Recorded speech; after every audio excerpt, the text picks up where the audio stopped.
মাওলানা ফেরদাউসুর রহমান সাহেব, জমিয়ত নেতা, আমি আপনাকে বলতে চাই, আর কত দালালি করবেন? দালালি করতে করতে আপনাদের কারণে আজকে ইসলাম এত পিছনে আছে, আপনাদের কারণে বারবার আলেমরা নির্যাতিত হইতেছে, আপনাদের কারণে বারবার ইসলামের ক্ষতি হইতেছে। এজন্য দালালি বাদ দিয়া কোরআন সুন্নাহ মোতাবেক, কোরআন সুন্নাহ মোতাবেক আপনার ঈমান আমল, আমার ঈমান আমল পরিচালিত করা উচিত আমাদের। কারণ আমরা জাতির মডেল, আমাদের দেখা জাতি শিখবে, বুঝবে, জানবে। আমরাই যদি মুনাফিকি করি, আমাদের দ্বারাই যদি 2 নাম্বারই কাজ হয়, তাহলে জাতি আমাদেরকে ধিক্কার ছাড়া আর কিছুই দিবে না। আমরা বারবার পিছে কেন জানেন?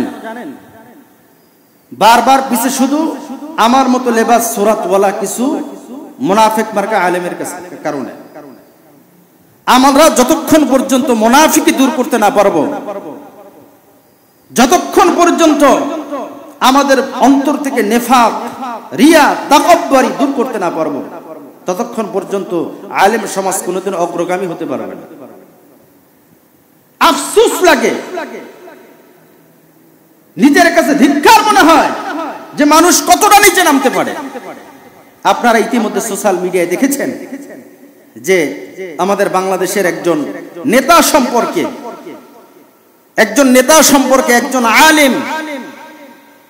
আলেম জমিয়তে ইসলাম বাংলাদেশের যিনি একজন দায়িত্বশীল মাওলানা ফেরদাউসুর রহমান সাহেব, তিনি ওই নেতার ব্যাপারে বলেন যে বাংলাদেশের সবচাইতে বড় নেতা, ভালো নেতা, যোগ্য নেতা অমুক।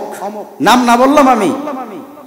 আরে ভাই, আপনি একজন আলেম, ইসলামী হুকুমত শরিয়া মোতাবেক, কোরআন সুন্নাহ মোতাবেক নেতা নির্বাচন করতে হবে, যেই নেতার ভিতরে 4টা গুণ থাকবে।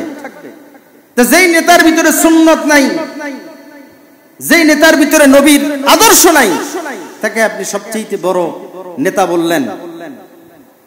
ভাই, দালালি করতে করতে এই পর্যন্ত আসলেন। মাওলানা ফেরদাউসুর রহমান সাহেব, জমিয়ত নেতা, আমি আপনাকে বলতে চাই, আর কত দালালি করবেন?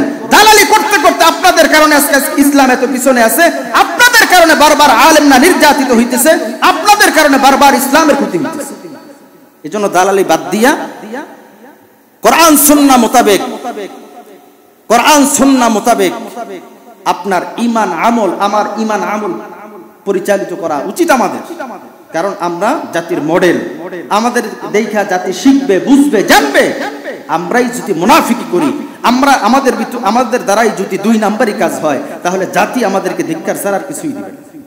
এজন্য জমিয়ত নেতা মাওলানা ফেরদাউসুর রহমান সাহেব, আপনি সম্মানের পাত্র, শ্রদ্ধার পাত্র, আপনাকে মোহাব্বত করি, ভালোবাসি, কিন্তু এমন কোন আপত্তিকর কাজ এ জাতি কোনোদিন আপনার দ্বারা আশা করে নাই যে আপনি এমন নেককারজনক কথা বলবেন। আপনার এদেশে এত বড় বড় শাইখুল হাদিস, এত বড় বড় উলামা ইকরাম, তাদের ব্যাপারে আপনি নেতা হিসেবে তাদেরকে গ্রহণ করতে পারলেন না। আফসোস লাগে, দুঃখ লাগে। কত টাকার দালালি খাই আপনি এমন কথা বলতেছেন, গাজাখড়ি কথা। আল্লাহ তাআলা আপনাকেও হেদায়েত দান করুক, আপনাকেও কবুল করুক, আমাকেও কবুল করুক, সমস্ত উলামা ইকরামদেরকে আল্লাহ তাআলা কবুল করুক।